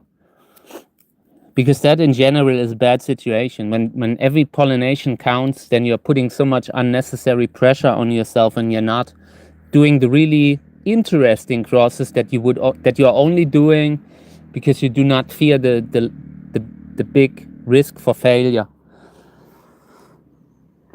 Yeah, hammer time, exactly. We are hammering the pollinations home.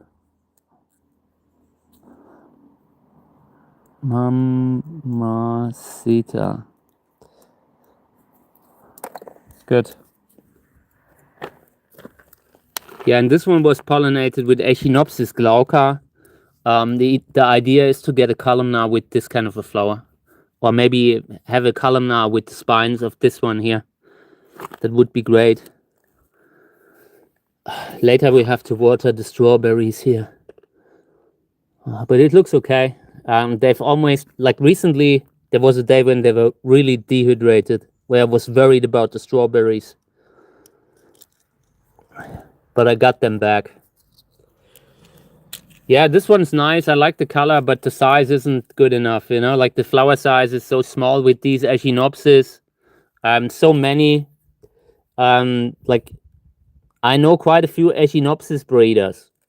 And they have to grow quite a lot of mediocre plants until they have the really, really good ones. And if they have the space to do that, then that's great. But I'm already like overloaded, you know. Right now, we are preparing everything for next year. and we have to sort out like at least 1/3, even maybe even more. So yeah, every plant that's flowering right now, we will decide will we keep it or not. So far, I think this one will not stay. This one will stay probably. This one will not stay. The orange one will stay. This one probably stay. And this one is really on the brink. I like it, but you only need so many of this kind of. This is basically a tool, and if you pollinate it with the right partner, then the offspring can be great, like pink stripes. But there's a limit. You could also put something like pink stripes in that position where you have a plant like this, and if you never really try to sort out, get rid of the old ones, the weaker ones, then you never have that development where you eventually have the plants after many years of breeding where you have different generations of hybrid already. Okay. Yeah, so in this one, maybe we're doing time lapse with it.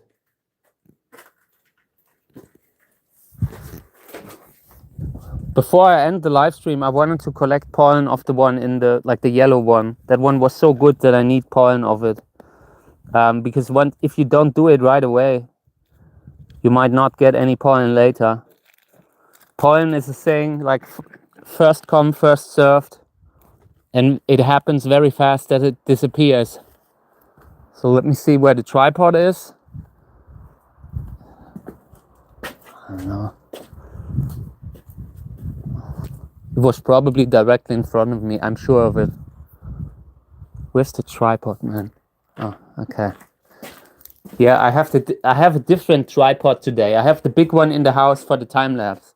The big one is more useful for me, but inside when I'm doing the angles, you have to film it in the right angle time lapse. And if you can't do it, then it doesn't look so good. So yeah, today I have to use the smaller one, the cheaper one. Yeah, importing plants is really expensive. I mean, I'm not sure how it is in Norway. It's not European Union, right? That makes it even harder.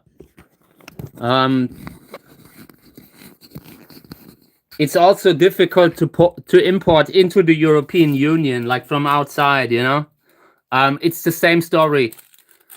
That's why I'm against this kind of customs interference and all that stuff. I just feel like right now they have started to open everything up and they're looking for tax money in literally every letter that people are getting, and it's getting laughable,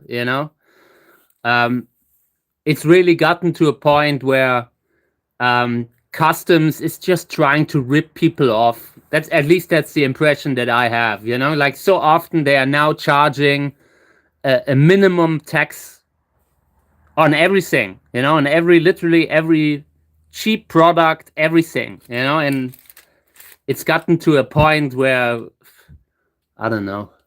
I'm glad that I do not need to import, that I don't have to import plants anymore.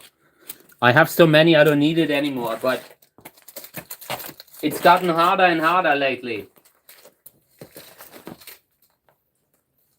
Just sharing plants in between friends, I think it shouldn't be like that.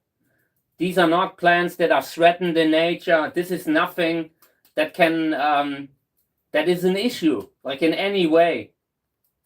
So yeah, they shouldn't make it so hard. Very often they are destroying Echinopsis hybrids and that kind of stuff. It's laughable. I really can't take it seriously.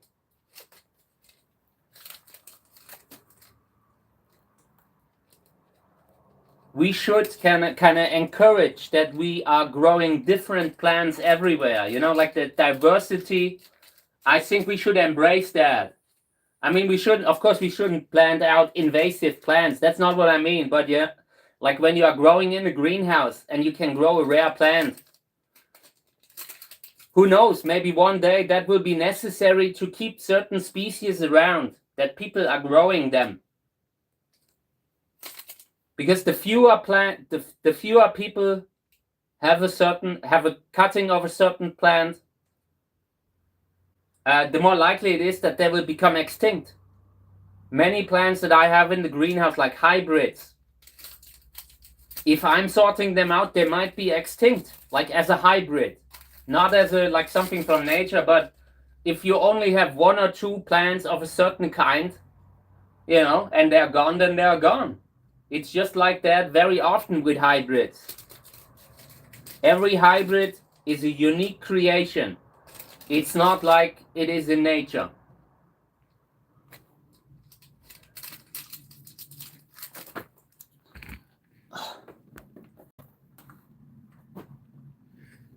Yeah, I don't think that these guys will go crazy in Norway, that the cacti will overtake Norway. There will be no more talking about Greenland, about Greenland, you know, because they will not be able to land there if they ever want to do an invasion, because everything will be full of cacti. They will lay out the cacti at the Norwegian coast. Hey TJ, welcome to the live stream. So yeah, that's it. Trying to collect a little pollen here.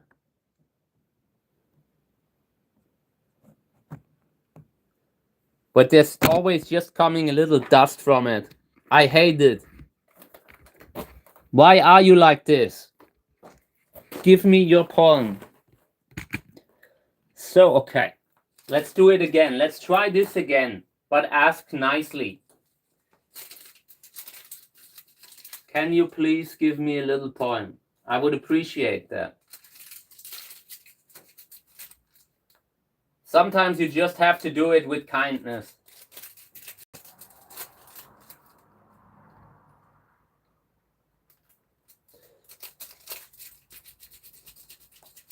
Yeah, and there is a little bit of pollen. This could be enough for 1 or 2 pollinations, but only 1 or 2 pollinations.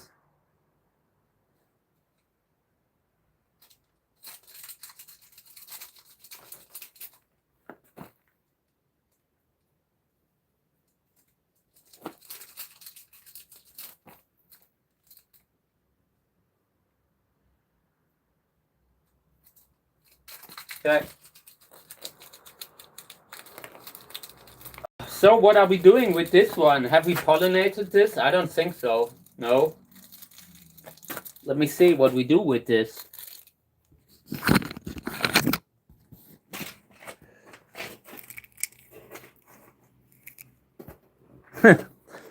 Yeah, it's weird with the names.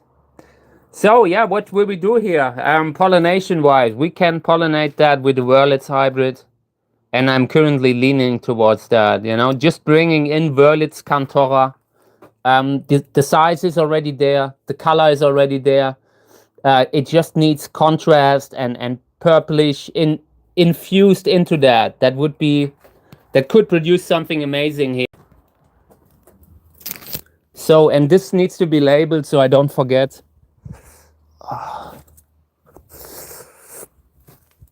I have real issue with my leg in the last few days. It's been worse than it used to be. So gröner, it's really riding on the floor, on the ground here. Gröner orange. I can't read that. Gröner orange, flying sauce. I need to do it on the table. Why not?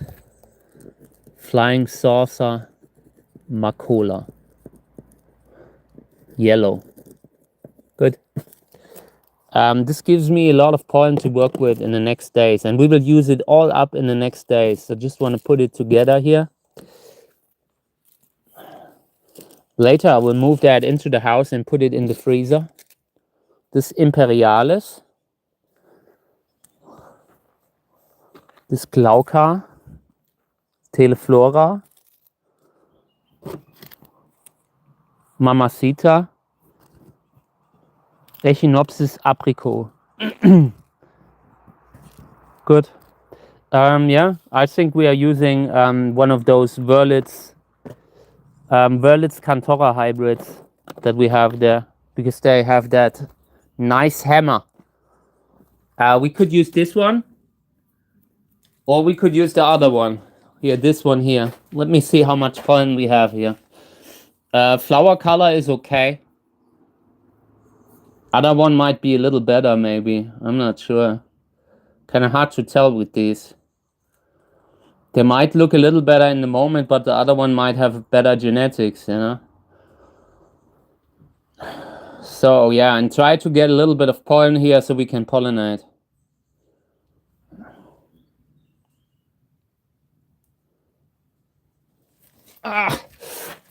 So let's pollinate that thing. I don't want to waste that big yellow one. It's a shame that they are a day late. Inside Bamboy will open tonight. You know, you can wait sometimes. It can make sense to wait. But then you have already wasted, like have left the flower in the heat for a day. Very often they are already a little bit decomposed, you know. They might look already a little bit like they've come back from, you know, from the beyond. So I always try to pollinate right away. I don't want to wait so long. When the flower opens up, it's ready. Because the moment you, like the faster you do the pollination, the more time this thing has to actually get the pollen down here. And yeah, in this case, this could be great. It's just, who knows? With the hybrids that I'm growing, you can never really tell. You can grow 100 plants, like 100 different ones. And yeah, if you look at the labels, you might actually, you can't predict the ones that are going to be the best ones. You just have to maybe reserve space for 5 of each and see them out. And by that point, if you already sorted out a lot, then you might have sorted out some really, really good plants. That is something that I often talk about with Uwe. Uwe Kahle sorts out after the first flower. So in case you are seeing a plant flower for the first time, and you, like the first flower is often a little weakish. First flower often looks a little unusual. And if you are sorting out after the first flower already, then there's a high chance that some of them will have a totally different second flower. First flower is always a little weak. I mean, they can already look relatively normal, but it's just something that I've learned from experience, that like you should definitely keep a plant, if you can, if you have the space, keep it for 2 years, see 2 flowers afterwards, like after each other, because flowering is so variable. You can really have a completely different flower on the same plant next year. Yeah, that orange one is really good. I like it. I really like it. Really like it. This one, the other one is also, these are sisters, like the yellow one that I've just pollinated and the orange one, they are sisters. And both relatively good. This one looking even ragged. Check it out. This mutation here comes from flying saucer, by the way. If you're seeing this kind of a petal mutation, flying saucer is often the reason.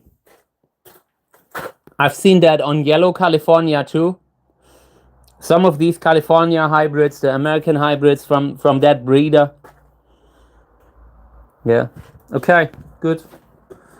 I mean, we pollinated most of what I wanted to do. I haven't reported much. And we have to, maybe I'm doing another one later. We will see. I would love to pollinate, like to repot these here. I want to put these in this pot, all of them together. Then I wanted to show you this. This was something where I grafted, okay? And I grafted one where the vascular bundle overlapped. And this is just the bottom piece. But this was connected to the vascular bundle and this one wasn't. So this one's gone.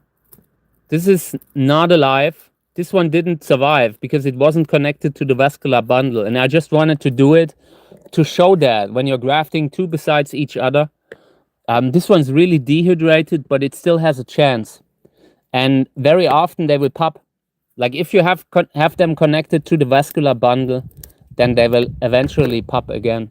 Just gotta make sure that you are not giving up on it, that you gotta water it. This doesn't look like it's full of life, but it is, you know. Like eventually you will get a few pups from this base that we grafted there. So yeah, just want to water that, and then I think I'm heading off, taking off for now. But there's so many more. Like in the evening I will definitely film and maybe live stream. Yeah, it's great. I love it. I enjoy like sharing the flower flush right now. And yeah, like it's a nice, like it feels nice walking through the garden here right now, you know. There's life in the garden, and I enjoy that about it. Also when I share it, you know, it's a little bit different than when you're gardening for yourself. And I enjoy that.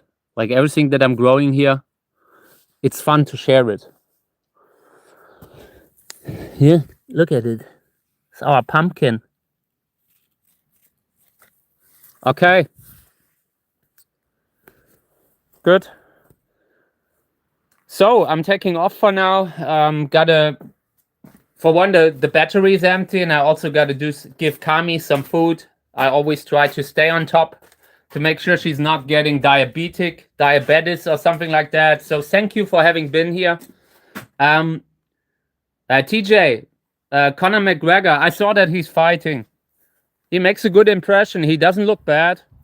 I mean, he's like mentally, you know, I can't really judge him. Like when he's talked about his problems, like, you know, but he sounds like he might mean it, you know, like he might really have turned his life around. And I like that, you know. I like when people realize that they have been living in a bad way. And the interviews that I've heard with him sounded a little bit like that, you know. But I can't judge him personally. I mean, I've seen there's a lot of stuff that went on in this guy's past. Yeah.